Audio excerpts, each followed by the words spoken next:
नमस्कार विद्यार्थी मित्रांनो, मी सुरेश वराडे साकार एज्युकेशन युट्यूब चॅनलमध्ये आपलं सर्वांचं स्वागत करतोय। पुन्हा एकदा तुमच्या भेटीला आलोय एक रिक्रुटमेंट न्यूज घेऊन, जी की भारतातली लार्जेस्ट पब्लिक सेक्टर बँक आहे स्टेट बँक ऑफ इंडिया। यामध्ये जवळपास जे काही समजा SC, ST आणि OBC विद्यार्थी आहे भारतातील, यांच्या मागच्या 4 वर्षापासून ज्या काही बॅकलॉग वॅकन्सी राहतात, यासाठी स्पेशल बॅकलॉग ड्राईव्ह जो आहे तो state Bank of Indiana special backlog drive vacancies ज्या आहेत त्यावर या आजच्या नोटिफिकेशन मध्ये जे आहे ते काढलेले आहेत। मग यामध्ये महाराष्ट्राच्या वाट्याला किती वॅकन्सीज आहे, सर्वाधिक वॅकन्सी ज्या आहे ते कोणत्या राज्याला आहे, याच्याबद्दल मी आज या ठिकाणी डिटेल मध्ये तुमच्यासोबत डिस्कस करणार आहे विद्यार्थी मित्रांनो।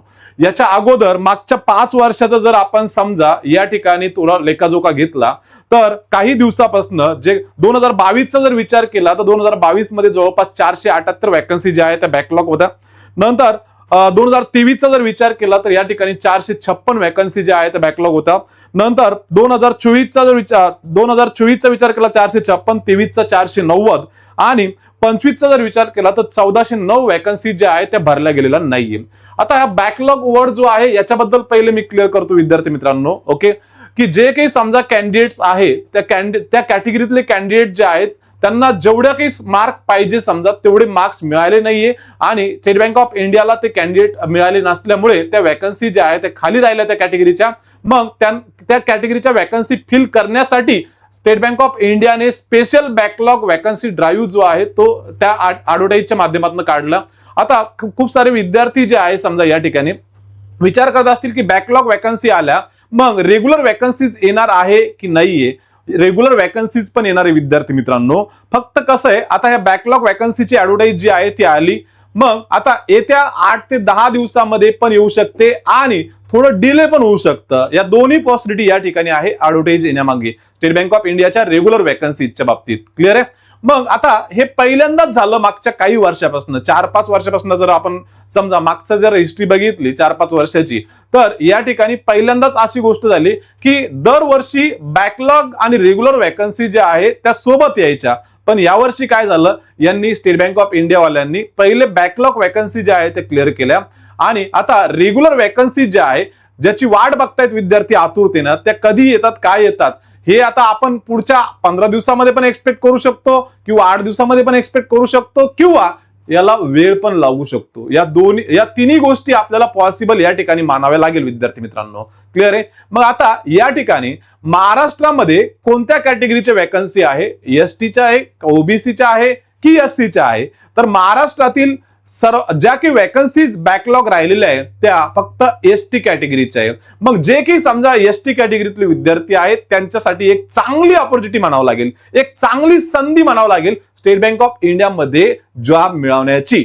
जे काही ST कॅटेगरीतले विद्यार्थी आहेत त्यांच्या 165 वॅकन्सी ज्या आहेत त्या भरल्या गेलेल्या नाही महाराष्ट्रामध्ये। मग लार्जेस्ट वॅकन्सीचा बॅकलॉग कुठे तर तो गुजरातमध्ये जवळपास 289 वॅकन्सी ज्या आहे त्या अजून पण भरायच्या बाकी। STचे कॅन्डिडेट त्यांना मिळालेले नाहीये, त्यांचं SBIचं जे काही समजा त्यांनी कट ऑफ डिसाईड केला तो कट ऑफ क्लिअर केलेला नाहीये, त्यामुळे या वॅकन्सी ज्या आहेत त्या बॅकलॉग राहिलेल्या। मिनिमम कट ऑफ जो आहे SBIचा जवळपास 30% ठेवलेला आहे कॅटेगरी ST साठी, तेवढा सुद्धा क्लिअर केलेला नाहीये, म्हणून या वॅकन्सी काय झाल्या, वॅकंट राहिल्या आणि मग त्यांना स्पेशल बॅकलॉग ड्राईव्ह जो आहे तो या ठिकाणी ऍडव्हर्टाइजच्या माध्यमातून काढावा लागला विद्यार्थी मित्रांनो।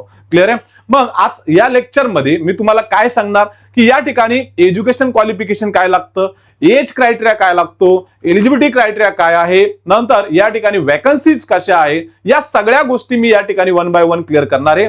पण हा व्हिडिओ जो आहे तुमच्या ST कॅटेगरीच्या विद्यार्थ्यापर्यंत तुम्हाला काय करायचं आहे, शेअर करायचं आहे, त्यांच्यापर्यंत ही इन्फॉर्मेशन जाऊ द्यायची विद्यार्थी मित्रांनो। जरी तुम्ही व्हिडिओ बघत असाल आणि आपली कॅटेगरी ST नसेल तर ST कॅटेगरीच्या विद्यार्थ्यापर्यंत हे तुमचं माहिती पोहोचणं काम आहे विद्यार्थी मित्रांनो, हे लक्षात घ्या। क्लिअर आहे? मग आज आपण सुरुवात करूया या ऍडव्हर्टाइजला की ही ऍडव्हर्टाइज जी आली आहे तर याचं डिटेल्स जे नोटिफिकेशन आहे ते आपण बघूया या ठिकाणी। तर साधारणतः आज ऍडव्हर्टाइज आली ही, तर या ऍडव्हर्टाइज मध्ये काय काय इन्फॉर्मेशन दिलेली आहे, नंतर एज्युकेशन काय सांगतंय, नंतर एज क्रायटेरिया काय आहे, या सगळ्या गोष्टी आपण या ठिकाणी बघूया आता 1 बाय 1। व्हिडिओ जो आहे तुम्हाला शेवटपर्यंत बघायचा आहे आणि आवडल्यास नक्की लाईक करायचे विद्यार्थी मित्रांनो। लार्जेस्ट पब्लिक सेक्टर बँक हे इंडिया मधली कोणती? State Bank of India. आता इथे त्यांनी सांगितलेलं आहे application are invited from eligible Indian citizen for appointment as a junior associate customer support sale in a clerical cadre. Okay, मग तुम्हाला या ठिकाणी सांगितलं एकाच राज्यामधून अप्लाय करता येणार आहे, 2 राज्यामधून तुम्हाला अप्लाय करता येणार आहे का? नाही. ओके, मग ज्या राज्यासाठी तुम्हाला अप्लिकेशन करायचे त्या राज्याची लोकल लँग्वेज तुम्हाला आली पाहिजे. त्या ठिकाणी तुम्हाला आपल्याला जर महाराष्ट्रातून अप्लाय करायचे तर मराठी येणं तुम्हाला कंपल्सरी आहे. क्लिअर आहे? मग आता या ठिकाणी महाराष्ट्रामध्ये 2 सर्कल आहे. महाराष्ट्रामध्ये 2 सर्कल आहे, महाराष्ट्र सर्कल आणि मुंबई सर्कल. मग तुम्हाला कोणत्या राज्यातून कोणत्या सर्कल मधून अप्लाय करायचंय ते पण या ठिकाणी सांगितलेलं आहे. मग महाराष्ट्र सर्कल मधून जर अप्लाय केलं समजा तर तुम्हाला महाराष्ट्रामध्ये जॉईनिंग भेटेल जे काही समजा. आणि मुंबई मेट्रो मध्ये जर तुम्ही अप्लाय केलं तर मुंबई मेट्रो म्हणजे मुंबई मेट्रो मध्ये जिल्हे येतात समजा मुंबई सब अर्बन, नंतर मुंबई सिटी आणि ठाणे, पालघर आणि रायगड हे जे काही समजा जिल्हे आहे हे मुंबई मेट्रो मध्ये येतात. म्हणजे त्या एरियामध्ये तुम्हाला जॉब करावा लागेल, ऑपरेशन जे आहे ते करावं लागेल. आणि जर ते तुम्ही महाराष्ट्र सर्कल टाकलं तर ते 5 जिल्हे सोडून तुम्हाला काय भेटेल? जॉईनिंग भेटेल. विद्यार्थी मित्रांनो, या ठिकाणी अगोदरच सांगितलं तुम्हाला, या ठिकाणी पहिलेच तुम्हाला काय करायचंय की चूज करताना तुम्हाला कोणत्या सर्कल मध्ये जॉब करायचा आहे ते व्यवस्थित वाईजली तुम्हाला काय करायचंय? चूज करायचंय. नाहीतर नंतर त्यांनी सांगितलं there is a no provision for inter circle transfer, inter state transfer for junior associate to be recruited. जो काही समजा ज्युनियर असोसिएटची परीक्षा पास करणार आहे त्याला इंटर सर्कल मध्ये सुद्धा ट्रान्सफर भेटणार नाही आणि इंटर स्टेट मध्ये सुद्धा ट्रान्सफर भेटणार नाही. पण समजा महाराष्ट्रामध्ये 2 सर्कल आहे, महाराष्ट्र आणि मुंबई मेट्रो, तर तुम्ही या महाराष्ट्र आणि मुंबई मेट्रो मध्ये तुम्ही ट्रान्सफर घेऊ शकता, तिथे परमिशन आहे. क्लिअर आहे? तर अशा पद्धतीने या ठिकाणी सांगितलं. प्री एक्झाम जी आहे साधारणतः त्यांनी सप्टेंबर 2026 मध्ये प्री एक्झाम होणार आहे आणि मेन्स एक्झाम जी आहे ती साधारणतः ऑक्टोबर-नोव्हेंबर 2026 या रोजी जी आहे ती कंडक्ट केल्या जाणार आहे. बाकीचा सगळी इन्फॉर्मेशन आपल्याला बघण्यासाठी काय करायचंय तुम्हाला? sbi.bank.in web career current opening for details याच्यावर जायचंय आणि अप्लाय तुम्हाला करायचंय विद्यार्थी मित्रांनो. क्लिअर आहे? तर अशा पद्धतीने तुम्हाला या ठिकाणी ही जी चांगली रिक्रुटमेंट आलेली आहे एसटी कॅटेगरीच्या विद्यार्थ्यांसाठी एक चांगली संधी म्हणावी लागेल विद्यार्थी मित्रांनो.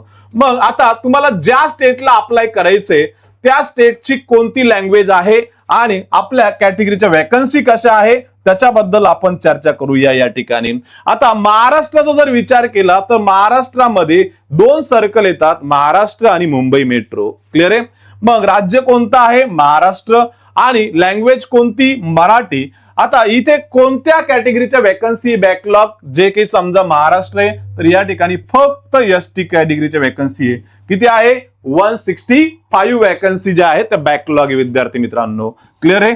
तर या ठिकाणी 165 वॅकन्सी आहे एसटी कॅटेगरीच्या बॅकलॉग ड्राईव्ह मध्ये. मग त्यामुळे जे काही समजा एलिजिबल कॅन्डिडेट असेल त्यांच्यापर्यंत ही जी इन्फॉर्मेशन आहे तुम्हाला जाऊ द्यायची विद्यार्थी मित्रांनो. क्लिअर आहे? तर जे समजा या ठिकाणी एसटी कॅटेगरीतले विद्यार्थी आहे त्यांच्यापर्यंत इन्फॉर्मेशन तुम्हाला जायची. नंतर candidate has opt to 1 language at the time of online application for local language test. या ठिकाणी ऍप्लिकेशन करताना तुम्हाला काय करायचंय तर ज्या स्टेटला तुम्ही बिलॉंग करता त्या स्टेटची लोकल लँग्वेज येणं कंपल्सरी आहे. जसं महाराष्ट्राला तुम्ही अप्लाय करता तर महाराष्ट्राची मराठी लँग्वेज तुम्हाला लिहिता आली पाहिजे, बोलता आली पाहिजे, वाचता आली पाहिजे. पण या ठिकाणी जर तुमचा समजा स्कूलिंगला 10वी किंवा 12वीला तुमचा मराठी सब्जेक्ट असेल तर तुम्हाला लोकल लँग्वेज टेस्ट देण्याची गरज नाहीये. क्लिअर आहे? चला पुढे या ठिकाणी पुन्हा सांगितलं कॅन्डिडेटना अप्लाय करताना स्टेट महाराष्ट्र जर या ठिकाणी तुम्ही चूज केलं तर 2 सर्कल या ठिकाणी असेल, Maharashtra circle, Mumbai metro circle. Clear आहे? तर महाराष्ट्र सर्कल मी तुम्हाला सांगितलं आणि मुंबई मेट्रो सर्कल सुद्धा सांगितलं. मुंबई सर्कल मध्ये तुम्हाला 5 जिल्हे येतात, मुंबई सिटी, मुंबई सब अर्बन, नंतर ठाणे, पालघर आणि रायगड हे जिल्हे सोडून महाराष्ट्र सर्कल येतं. ओके, मग तुम्हाला कोणत्या जिल्ह्यामध्ये जॉब करायचा ते तुम्ही ठरवायचंय. पुढे सांगितलं there is a no provision for inter circle transfer किंवा इंटर स्टेट ट्रान्सफर. एकदा तुम्हाला जॉब मिळाल्यानंतर त्याच सर्कलमध्ये जॉब करावा लागेल काही वर्षासाठी, जोपर्यंत तुमचं प्रमोशन होत नाही तोपर्यंत. क्लिअर आहे. फक्त जर महाराष्ट्रामध्ये तुम्ही मुंबई मेट्रो आणि महाराष्ट्र यामध्ये तुम्ही सर्कलमध्ये इंटरचेंज करू शकता, पण स्टेटमध्ये इंटरचेंज करू शकत नाहीये. क्लिअर आहे. चला पुढे बघा. आता इम्पॉर्टंट नोट दिलेले या ठिकाणी नॉन क्रिमिनल साठी ओबीसी साठी माहिती दिलेली आहे. नंतर 1/4/2026 पर्यंत नॉन क्रिमिनल क्लॉज जो आहे तो दिला. त्याच्यानुसार तुमचं सर्टिफिकेट जे आहे ते पाहिजे. कास्ट सर्टिफिकेट सुद्धा 1/4/2026 नंतरच पाहिजे, अपडेटेड पाहिजे. नॉन क्रिमिनल सुद्धा आणि ओबीसी सर्टिफिकेट सुद्धा किंवा ईडब्ल्यूएस जागाच नाही येते. क्लिअर आहे. तर कास्ट सर्टिफिकेट जे आहे कॉम्प्युटर ऑथॉरिटीचं पाहिजे. या सगळ्या गोष्टी त्यांनी दिलेल्या आहे. ओके. बाकी तुमचं असेलच. कॅन्डिडेट अगेन्स्ट उमियार अडवर्स रिपोर्ट अगेन्स्ट कॅरेक्टर, नंतर antecedent moral turpitude are not eligible to apply for the post. हे सगळं इन्फॉर्मेशन त्यांनी सांगितलेलं आहे. क्लिअर आहे. आता एज क्रायटेरिया जो आहे याच्याबद्दल आपण थोडं बोलूया. एज क्रायटेरिया जो आहे साधारणतः 1/4/2026 पर्यंत 1/4/2026 पर्यंत ज्यांचं एज जे आहे मिनिमम 20 वर्ष कंप्लीट आहे आणि मॅक्झिमम 28 वर्षापेक्षा जास्त नाहीये. जे काही समजा या ठिकाणी आता हे जनरल कॅटेगरीसाठी आहे, पण या ठिकाणी बॅकलॉगच्या वॅकन्सी जनरल कॅटेगरीसाठी आहे का? नाही. मग वॅकन्सी कोणासाठी आहे? ओबीसी साठी, एससी साठी, नंतर पीडब्ल्यूडी, एससी, एसटी. ओके. तर मग ओबीसी साठी 3 वर्ष वाढून 31 वर्षापर्यंत, एससी एसटी साठी 5 वर्षापर्यंत आणि पीडब्ल्यूडी साठी 13 वर्षापर्यंत. क्लिअर आहे. तर हा वॅकन्सी जो एज क्रायटेरिया जो आहे तो एज क्रायटेरिया मी या ठिकाणी तुम्हाला इथे क्लिअर केला विद्यार्थी मित्रांनो. क्लिअर आहे. तर अशा पद्धतीने तुमचा एज क्रायटेरिया तुम्ही या ठिकाणी बसता की नाही हे तुम्ही चेक करायचे. नंतर person with benchmark and disability याच्याबद्दल तुम्हाला सांगितलेलं आहे. ओके. त्याच्या वॅकन्सी नाहीये सांगायचं झाल्यास. फक्त vacancy change in the category of any candidates permitted after registration for online application. Okay. नंतर ट्रेन अप्रेंटिस एसबीआय जे की समजा अप्रेंटिसचा जॉब करतात यांना अप्पर एजचा जो क्रायटेरिया आहे त्या ठिकाणी थोडं रिलॅक्सेशन आहे, हे लक्षात घ्यायचं विद्यार्थी मित्रांनो. ओके. नंतर त्यांना या ठिकाणी थोडं पर्सेंटेज मध्ये सुद्धा काय सूट आहे, जे समजा अप्रेंटिसचा जॉब करता एसबीआय मध्ये. नंतर या ठिकाणी एज्युकेशन क्वालिफिकेशन काय त्याच्याबद्दल सांगितलं की graduation in any discipline from recognised university, any equivalent qualification recognised as such by central government. कोणताही ग्रॅज्युएट या ठिकाणी अप्लाय करू शकतो. ओके. मग तुमचं ग्रॅज्युएशन जे आहे कधीपर्यंत पाहिजे? साधारणतः 31/12/2026 पर्यंत तुमचं ग्रॅज्युएशन कंप्लीट झालं पाहिजे. किंवा जो समजा लास्ट इयरला विद्यार्थी आहे, लास्ट सेमिस्टरला विद्यार्थी आहे, तो सुद्धा या ठिकाणी अप्लाय करू शकतो. 31/12/2026 पर्यंत तुमचं ग्रॅज्युएशन कंप्लीट होत असेल तर तुम्हाला अप्लाय करता येईल. क्लिअर आहे. बाकी या ठिकाणी व्हिज्युअल इम्पेअरमेंट बद्दल सांगितलं, नंतर हिअरिंग इम्पेअरमेंट बद्दल सांगितलंय, नंतर लोकोमोटर डिसॅबिलिटी बद्दल सांगितलं. याच्याबद्दल मी काही चर्चा करत नाही. महत्वाच्या ज्या गोष्टी आहे या ठिकाणी मी क्लिअर करतो. क्लिअर आहे. आता एज्युकेशन क्वालिफिकेशन जो आहे याचा मुद्दा या ठिकाणी क्लिअर केला. नंतर हे आपलं सर्व कशाबद्दल माहिती दिलेली आहे, जे काही समजा पीडब्ल्यूडी कॅन्डिडेट आहे त्याच्याबद्दल. क्लिअर आहे. आता त्याच्याबद्दल काही जास्त बोलणार नाहीये. आता या ठिकाणी बघा ड्युरिंग द आता सिलेक्शन प्रोसिजर कशी आहे, सिलेक्शन प्रोसेस प्री एक्झाम कशी, मेन्स एक्झाम कशी याच्याबद्दल मी क्लिअर करतोय. साधारणतः प्री एक्झाम 100 मार्काची असणार आहे. ओके. नंतर 2 फेस मधून तुम्हाला जायचंय, प्री एक्झाम्स आणि मेन्स एक्झाम. ठीक आहे. साधारणतः प्री एक्झाम जी आहे ती 100 मार्काची असणार ऑब्जेक्टिव्ह पूर्णपणे, आणि मेन्स एक्झाम किती मार्काची असणार त्याच्याबद्दल सुद्धा बोलतो. पण पहिले प्री एक्झाम बद्दल या ठिकाणी क्लिअर करू. मग प्री एक्झाम मध्ये तुम्हाला सब्जेक्ट कोणते? इंग्लिश लँग्वेज जे आहे, मीडियम जे आहे या ठिकाणी इंग्लिशच असेल. 30 क्वेश्चन असेल, 30 मार्क आणि टाइम 20 मिनिटं असेल. नंतर न्यूमेरिकल ॲबिलिटी जे आहे मॅथ्स या ठिकाणी 35 क्वेश्चन, 35 मार्काला टाइम 20 मिनिट. नंतर रिजनिंग ॲबिलिटी जे आहे बुद्धिमत्ता चाचणी 35 क्वेश्चन, 35 मार्काला टाइम 20 मिनिट आणि टोटल 100 क्वेश्चन 100 मार्क या ठिकाणी असेल. अशा पद्धतीने या ठिकाणी पेपर असेल जो की बॅकलॉगचा पेपर होणार आहे तो. आता या ठिकाणी सांगितलं each state will have separate timing as a mention above. There will be negative marks for wrong answer. 1/4 जे आहे ते निगेटिव्ह असेल या ठिकाणी.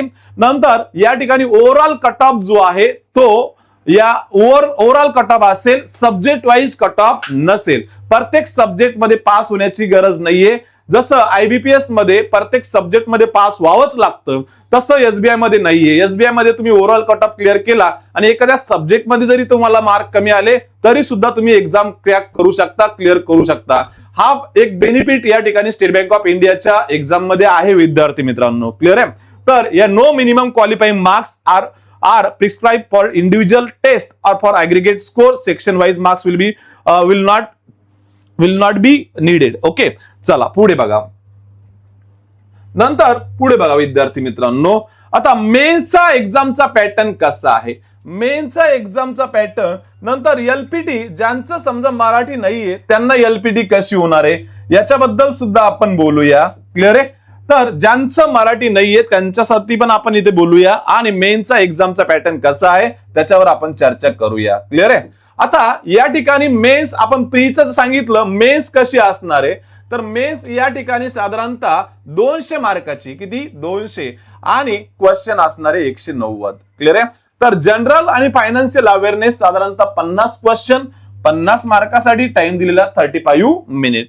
नंतर जनरल इंग्लिश या ठिकाणी 40 क्वेश्चन 40 मार्काला, टाइम दिलेला आहे 35 मिनिट. ओके. नंतर क्वांटिटेटिव्ह अप्टिट्यूड जो आहे 50 क्वेश्चन 50 मार्क, टाइम दिलेला 45 मिनिट. नंतर रिजनिंग अबिलिटी आणि computer aptitude number of question 50 mark 60 आणि टाइम दिलेला 45 मिनिट. या ठिकाणी मार्क वाईज जर आपण वेटेज समजा कम्पेअर केलं तर सर्वाधिक वेटेज जे आहे ते लॉजिकल रिजनिंग या सब्जेक्टला आहे विद्यार्थी मित्रांनो, आणि टाइम दिलेला आहे 2 hours 40 मिनिट. क्लिअर आहे.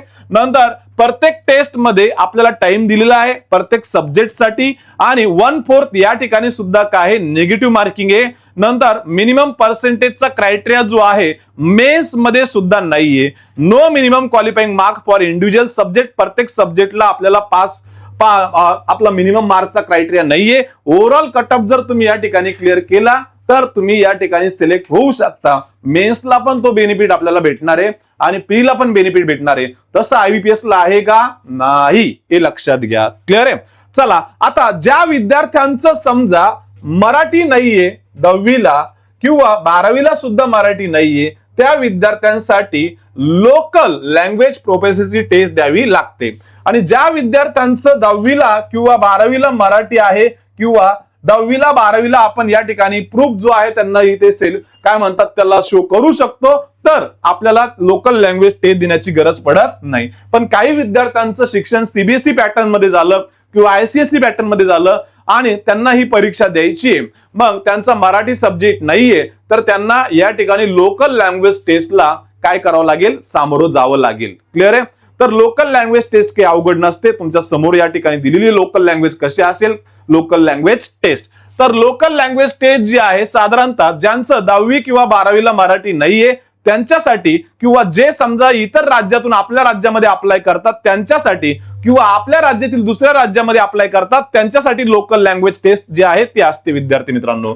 आता नॉन व्हर्बल टेस्ट जे आहे साधारणतः नॉन व्हर्बल टेस्ट मध्ये ऑब्जेक्टिव्ह सेक्शन असेल आणि सब्जेक्टिव्ह सेक्शन असेल. साधारणतः नंबर ऑफ पॅसेज जे आहे या ठिकाणी 3 आणि नंबर ऑफ क्वेश्चन जे आहे ते असेल 15 आणि मार्क्स किती असेल 15. नंतर सब्जेक्टिव्ह जे आहे साधारणतः नंबर ऑफ पॅसेज 3 आणि मार्क्स 15 आणि टाइम जो आहे मार्क्स जे आहे ते असेल 15. साधारणतः वरती जे आहे 15 आणि 15 किती झाले 30. आणि वर्बल टेस्ट म्हणजे या ठिकाणी बोलायची, नंतर या ठिकाणी किती असेल साधारणतः 20. तर अशा पद्धतीनं 15 15 30 आणि 20 किती झाले 50. ओके. तर ही क्वालिफाईंग टेस्ट असेल. या ठिकाणी तुम्हाला याचे मार्क्स जे आहे ते फायनल सिलेक्शनच्या वेळेस कन्सिडर केल्या जाणार नाही, फक्त क्वालिफाईंग असेल. पण तुम्ही जर ही टेस्ट क्वालिफाय नाही झाले, फेल झाले, तर तुमचं त्या ठिकाणी डिस्क्वालिफाय तुम्हाला केल्या जाईल पूर्ण प्रोसेस मधून. त्यामुळे ही टेस्ट तुम्हाला पास करावीच लागेल. क्लिअर आहे. चला पुढे सांगितलं, apprentice SBI are given weightage in the main examination by 2.5% of maximum marks. Okay, 5 marks out of 200 marks. बघा, जे समजा SBI मध्ये अप्रेंटिसचा जो काही समजा त्यांचा प्रोग्राम असतो किंवा अप्रेंटिसची जी एक्झाम देऊन त्या ठिकाणी ट्रेनिंग प्रोव्हाइड करतात समजा, तर ती जर ट्रेनिंग तुम्ही कंप्लीट केलेली असेल SBI मध्ये तर तुम्हाला SBI मध्ये 5 मार्क बोनस भेटणार आहे मेन्स मध्ये. किती? 5 मार्क. हे लक्षात घ्या विद्यार्थी मित्रांनो. क्लिअर आहे. नंतर पुढे सिलेक्शन कसं होणार आहे तर merit list will be draw state wise category wise candidate qualified in the test. अशा पद्धतीने या ठिकाणी काय होणार आहे तुमचं सिलेक्शन होणार आहे. क्लिअर आहे. आता या ठिकाणी बघा पुढे त्यांनी सांगितलं वेटिंग लिस्ट कशी असेल, फायनल सिलेक्शन कसं असेल, प्रोव्हिजनल सिलेक्शन कसं असेल, test of specified opted local language याच्याबद्दल आपण बोलूया. त्याच्याबद्दल अगोदर बोललेलोच आहे पण पुन्हा एकदा बोलूया.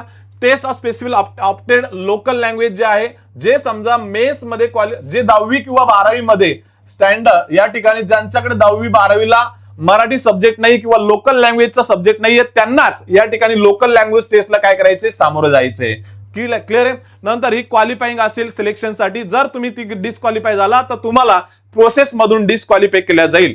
Candidate who fail qualified this test will not be offered appointment, त्याला अपॉइंटमेंट दिला जाणार नाही. नंतर प्रोव्हिजनल सिलेक्शन कसं होईल, the marks obtain in prelim exams जे आहे ते will not be added selection only the aggregate marks obtain in a main examinations will be considered for preparation of the final merit list. फक्त मेनच्या मार्कावर तुमचं selection होणार आहे, प्रीचे mark नाहीये. नंतर जे काही समजा एलपीटी होणार आहे त्या एलपीटीचे पण मार्क कन्सिडर केले जाणार नाहीये.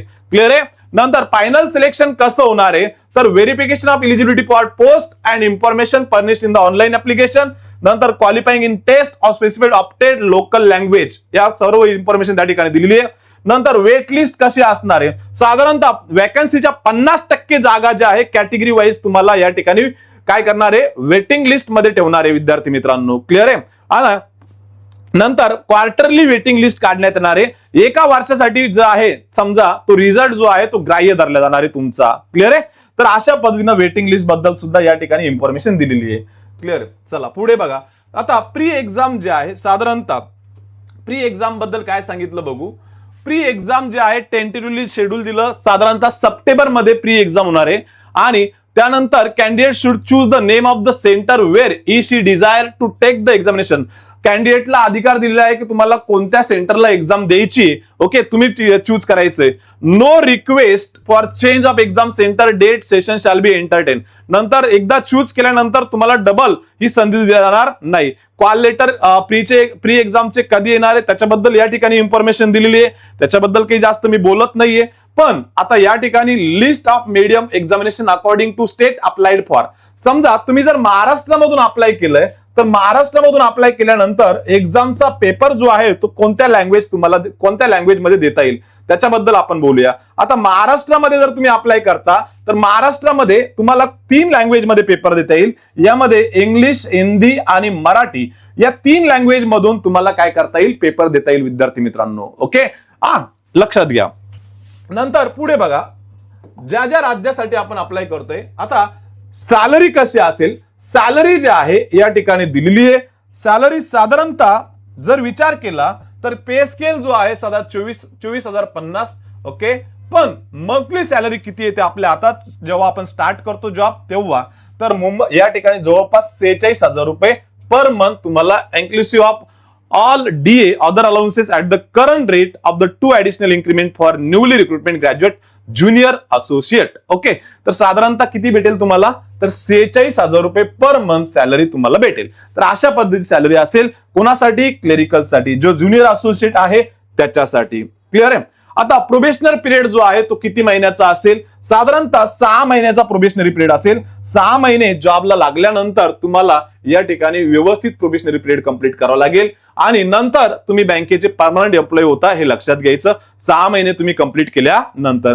हे प्री एक्झाम ट्रेनिंग बद्दल बोललेलं आहे. जे काही समजा SC, ST आणि ओबीसी कॅन्डिडेट असतात त्यांना प्री एक्झाम ट्रेनिंग दिलं जातं, त्याच्याबद्दल इन्फॉर्मेशन दिली, त्याच्याबद्दल काही मी बोलत नाही. नंतर कॉल लेटर बोललेलं आहे की कॉल लेटर बद्दल सांगितलं की तुम्हाला प्री एक्झामचं कॉल लेटर, नंतर मेन्स एक्झामचं कॉल लेटर जे आहे ते सगळं at the time main examination. Okay, आता या ठिकाणी बघा SBI ना अगोदरच सांगितलेले विद्यार्थी मित्रांनो, प्रीची एक्झाम दिल्यानंतर त्याच्यावर आपला जे काही एक्झामिनर आहेत त्याचा सही शिक्का घेऊन ठेवायचा आणि ते जे काही समजा प्रीचं कॉल लेटर आहे ते आपल्या सोबत ठेवायचं मेन्सच्या एक्झाम पर्यंत. कारण SBI वाले असू द्या किंवा IBPS वाले असू द्या, प्रीचं कॉल लेटर असल्याशिवाय मेनची एक्झाम देऊ देत नाही, परमिशन देत नाही, असं SBI नोटिफिकेशन मध्ये सुद्धा सांगितलेलं आहे. आणि पुढे तुम्हाला सांगतोय की जे काही समजा तुम्ही हँड रिटन डिक्लेरेशन राईट करता तर ते कॅपिटल लेटर मध्ये न करता स्मॉल आणि कॅपिटल दोन्ही लेटरचा या ठिकाणी यूज करायचा आहे. नंतर पुन्हा एक गोष्ट असं सांगायची तुम्हाला की साईन करताना, साईन जेव्हा आपण अपलोड करतो त्यावेळेस साईन जी आहे तुमची ओनली कॅपिटल लेटर मध्ये तुम्हाला अपलोड करायची नाहीये, तर या ठिकाणी स्मॉल आणि कॅपिटल दोन्ही गोष्टीचा विचार करून तुम्हाला काय करायचंय, साईन करायची. फक्त कॅपिटल लेटर मध्ये साईन जर अपलोड केली तर तुम्हाला SBI ची एक्झाम तुम्हाला देता येणार नाही, मिस करावी लागेल. हे लक्षात घ्या विद्यार्थी मित्रांनो. चला पुढे बघा. आता या ठिकाणी बघा, प्री एक्झाम बद्दल तुम्हाला सांगितलं, मेन्स एक्झाम बद्दल सांगितलं, at the time of main exam तुम्हाला सांगितलं must bring up duly authenticated pre exam call letter with authenticated copy of ID proof as well as main examination call letter at the time of main examination. This document along with other requisite documents need to be submitted during the main examinations. Candidates need to bring 2 additional photographs same as a pasted by the candidate on call letter along with the call letter and other requisite document as per the information provided. Candidate reporting without photograph pasted on the call letter or without 2 additional. आता मी तुम्हाला पहिलंच बोलताना की त्यांनी सांगितलं जर तुम्हाला men's एक्झामला तिथे एलिजिबल व्हायचं असेल तर त्या ठिकाणी तुम्हाला प्रीचं सुद्धा कॉल लेटर पाहिजे विथ फोटो चिटकवलेला आणि तुम्हाला त्याच्यावर साईन, नंतर त्या एक्झामिनरचं साईन जे आहे ते सगळं त्या ठिकाणी पाहिजे आणि दोन्ही सुद्धा कॉल लेटर प्रीचं आणि मेनचं हे दोन्ही तुम्हाला परीक्षेला घेऊन जायचे तरच तुम्हाला एक्झाम देता येईल तसं एक्झाम देता येणार नाही. आणि साईन कॅपिटल लेटर मध्ये करायची नाहीये, साईन मध्ये दोन्ही लेटरचा यूज करायचा आहे. क्लिअर आहे? ओके, चला पुढे. नंतर identity proof to be presented submitted at the time of pre exams. Okay, candidate must bring 1 photo identity proof such as a passport, Aadhaar, PAN card. Okay, नंतर जे प्रीला तुम्ही घेऊन गेलात समजा त्या ठिकाणी प्रीला जे आयडेंटिटी प्रूफ घेऊन गेला तेच मेन्सला घेऊन जा, नाहीतर एखाद्या वेळेस मतदान कार्ड घेऊन गेले पहिल्यांदा आणि दुसऱ्यांदा चालले आपलं ड्रायव्हिंग लायसन्स घेऊन, असं करू नका. प्रीला जे काही समजा आयडेंटिटी कार्ड घेऊन गेलेले आहे तेच मेन्सला तुम्हाला घेऊन जायचे, नाहीतर त्या ठिकाणी एक्झामला बसू दिले जाणार नाही. हे सरळ सांगितलेलं आहे या ठिकाणी त्यांच्या नोटिफिकेशन मध्ये. नंतर अप्लाय कसं करायचंय, अप्लाय कुठे करायचंय, अप्लाय एसबीआयच्या वेबसाईटवर जायचंय, साधारणतः sbi.bank.in web careers current opening याच्यावर जायचंय आणि अप्लाय करायचंय विद्यार्थी मित्रांनो. क्लिअर आहे? नंतर special recruit drive junior associate in the subject of the email. Okay, कॅन्डिडेटला मेल येईल. नंतर या गाईडलाईन्स दिलेल्या आहे. नंतर हँड रिटन डिक्लेरेशन बद्दल इन्फॉर्मेशन दिलेली आहे. अशा पद्धतीने हँड रिटन डिक्लेरेशन आहे एसबीआयचं. नंतर लेफ्ट थंब इम्प्रेशन याच्याबद्दल सुद्धा तुम्हाला सांगितलेलं आहे कशा पद्धतीने लेफ्ट थंब इम्प्रेशन असेल. ओके, नंतर वेबसाईटवर तुम्हाला अपलोड करायचंय. ह्या सगळ्या छोट्या छोट्या गोष्टी नोटिफिकेशन मध्ये दिलेल्या आहे. व्यवस्थित नोटिफिकेशन बघायचंय तुम्हाला आणि अप्लाय करायचंय, नाहीतर मग काय होतंय अप्लाय करतो हे नाही राहिलं ते नाही राहिलं. बरोबर आहे? Print out application form is not to be send by SBI, send to SBI. Application print out SBI ला सेंड करायची नाही, आपल्या जवळच ठेवायची, मेलला ठेवून मेलला सेंड करायची आपल्या किंवा आपल्या जवळच्या व्यक्तीला, किंवा प्रिंट आउट काढून ठेवून द्यायची. विनाकारण एसबीआयच्या वेबसाईटवर सेंड करायची नाहीये. नंतर या ठिकाणी handwritten declaration, photograph, signature याच्याबद्दल पूर्णपणे इन्फॉर्मेशन दिलेली आहे की कशा पद्धतीने हँड रिटन डिक्लेरेशन असलं पाहिजे, नंतर सिग्नेचर कशी असली पाहिजे, आपलं डिक्लेरेशन कोणत्या हँड रायटिंग मध्ये ब्लॅक पेननं लिहिलं पाहिजे की ब्ल्यू पेननं लिहिलं पाहिजे. नंतर हे ओबीसीच्या बाबतीत सांगितलं, नंतर कॅटेगरी नॉन क्रिमिनलच्या बाबतीत सांगितलं. हे सगळी इन्फॉर्मेशन दिलेली आहे एसबीआयने. क्लिअर आहे? आता पुढे बघा, या ठिकाणी State Bank of India does not endorse, authorise or associate with any external coaching platform असं त्यांनी सांगितलं. Consultancy, individual or digital channel claiming to provide guaranteed selection. बघा, तुम्हाला जर कोणी म्हणत असेल की मी तुला एसबीआय मध्ये जॉबला लावून देतो तर पैसे गिसे देऊन बसू नका, असं होत नाही. या ठिकाणी मेहनत करावी लागते, अभ्यास करावा लागतो, परीक्षेला सामोरं जावं लागतं आणि मेरिट मध्ये यावं लागतं तरच जॉब लागतो स्टेट बँक ऑफ इंडिया. या काही सहकारी बँका किंवा मल्टी स्टेट बँका नाहीये. मग एखाद्यानं म्हटलं तुम्हाला जॉबला लावून देतो, तू एवढे पैसे मला दे आणि तुझं काम होऊन जाईल, असं करू नका, असं एसबीआय सांगते, मी नाही सांगत. क्लिअर आहे? चला पुढे. नंतर एक्झाम सेंटर कोणते साधारणतः, आता प्री एक्झाम सेंटर बघा आणि मेन्स एक्झाम सेंटर. आता महाराष्ट्राचा जर विचार केला तर महाराष्ट्रामध्ये महाराष्ट्र जे आहे, महाराष्ट्र प्री आणि मेन्स दोन्ही एक्झाम सेंटर मी सांगतोय. आपल्याला बाकी एक्झाम सेंटरशी काही घेणं नाही. तर नाशिक सेंटर आहे का चेक करू आपण. तर नाशिक आहे विद्यार्थी मित्रांनो. दोघं एक्झामसाठी इथे प्रीला पण आहे आणि मेन्सला पण आहे. ओके, दोन्हीसाठी नाशिक सेंटर आहे स्टेट बँक ऑफ इंडियाचं, प्रीला पण आणि मेन्सला पण. क्लिअर आहे? चला पुढे बघा, एक्झाम सेंटरच्या बाबतीत या ठिकाणी क्लिअर केलं. नंतर हे दिलं त्यांनी हँड रिटन डिक्लेरेशन कसं असेल. तर हँड रिटन डिक्लेरेशनच्या बाबतीत तुम्हाला सांगितलं की हँड रिटन डिक्लेरेशन हीच जी आहे ती ही कॉपी जशाला तसं तुम्हाला काय करायचं, तुमच्या हँड रायटिंग मध्ये नोट डाऊन करायचं आणि आपलं व्हाईट पेपरवर त्याला तुम्हाला स्कॅन करून अपलोड करायचंय. नंतर फोटोग्राफच्या बाबतीत सांगितलेलं आहे पूर्ण इन्फॉर्मेशन.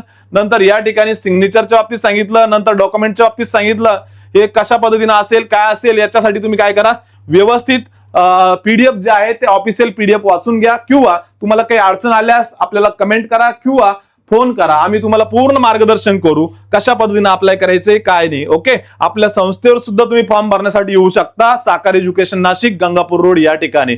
फोटोग्राफ कसा कॅप्चर करायचा आहे, वेब कॅमना लाईव्ह फोटो कसा काढायचा आहे, काय करायचंय, फोटो काढताना काय नाही करायचं याच्याबद्दल सांगितलं. सिग्नेचर जे आहे 10 KB ते 20 KB च्या दरम्यान पाहिजे, जेपीजी फॉर्मॅटमध्ये. नंतर पुढे इकडे काय सांगितलं बघा, अपलोडिंग डॉक्युमेंट, तुम्हाला डॉक्युमेंट कशा पद्धतीने अपलोड करायचे.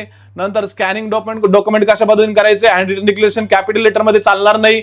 नंतर साईन सुद्धा कॅपिटल लेटर मध्ये चालणार नाही. सिग्नेचर आणि handwritten declaration capital letter मध्ये चालेल का? नाही. एक्झाम तुम्हाला मिस करावी लागेल जर असं करायचं असेल तर. ओके, पूर्ण व्यवस्थित ऐकून घ्या मी जे बोलतोय ते, आणि जे काही समजलं नसेल त्याच्याबद्दल तुम्ही कमेंट करू शकता विद्यार्थी मित्रांनो. आणि शेवटी अप्लाय कसं करायचं, तर या ठिकाणी जायचंय ऑटो अप्लाय या वेबसाईटवर जायचंय. वेबसाईटवर गेल्यानंतर तुम्हाला या ठिकाणी ऍप्लिकेशन करायचंय. क्लिअर आहे? जे काही समजा एसटी कॅटेगरीतले विद्यार्थी आहे महाराष्ट्रातील त्यांच्यासाठी एक चांगली ऑपॉर्च्युनिटी आलेली आहे. 165 वॅकन्सी आहे.